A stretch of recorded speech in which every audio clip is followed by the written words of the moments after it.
आपण यशस्वी प्रधानमंत्री नरेंद्र मोदी का आह्वान क्रमे लोकप्रिय मुख्यमंत्री मोहन चरण माझी का आह्वान क्रमे आम प्रति अंचल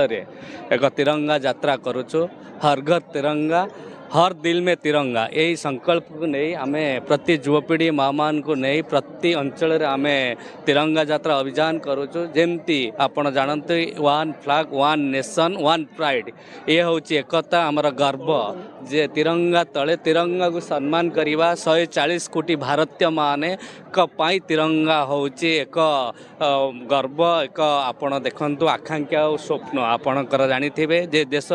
स्वाधीन होती महापुरुष बरपुत्र मान पाई आमर महात्मा गांधी ठू आरंभ कर सुभाष चंद्र बोस पर्यंत बक्सी जगबंधु यही बलिदान तांकर संघर्ष रे देश गठन कराई देश गठन करने आगामी नुआ भारत करने विकसित भारत करने समृद्ध भारत करने युवपीढ़ी मानकर निहाती आवश्यक जे याथे नियोजित हवा दरकार किपरि आम विकसित ओडिशा पाई परिया 2036 रे विकसित भारत 2047 अचीवमेंट करिपर ये युवपीढ़ी मान को एक प्रेरणादायक आ हर एक तिरंगा घर घर तिरंगा को लेकिन आम गर्व अनुभव कराया कथा ये तिरंगा तले रही माटी पाई काम करिया दरकार ये देश पाई काम करिया दरकार राज्य पाई काम करिया दरकार सब भारतीय जनता पार्टी रा सब कार्यकर्ता मिसी आज किशोर नगर ठारे मध्य आज करा जायतिला आज मॉर्निंग रे मध्य सिलो पंचायत रे मानपुर पंचायत रे मध्य तिरंगा यात्रा करा जायतिला ए स्पष्ट जे आमे एक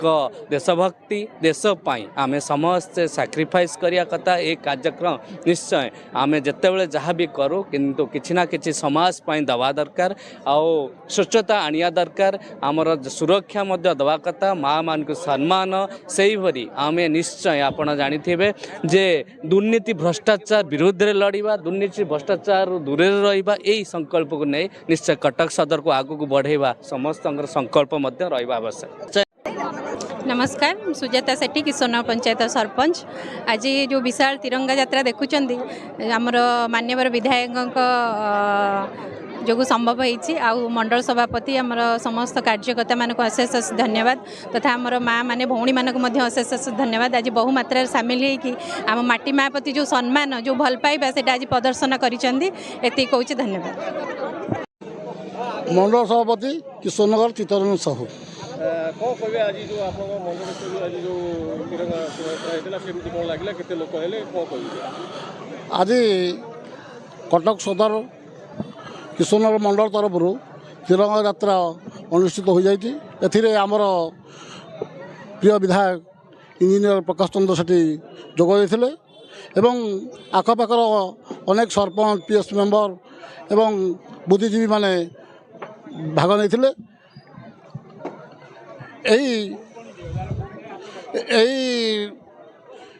उत्सव तिरंगा यात्रा उत्सव आज प्राय 500 रु ऊर्ध्व पुरुष एवं महिला कर्मी योगदान देते आज किशोरनगर महाशला हाबली पाखु तिरंगा यात्रा बाहरी किशोरनगर ऑटो स्टैंड पाखे शेष है आमर प्रिय एमएलए प्रकाश चंद्र सेठी आमर आसी ऑटो स्टैंड पाखे पहुँची आमर राजकृष्ण बोस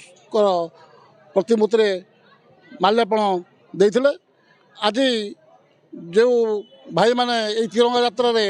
योगदान देते आज आज आम भारतीय जनता पार्टी तरफ अनेक अनेक धन्यवाद एवं साधुवाद जनाऊँ।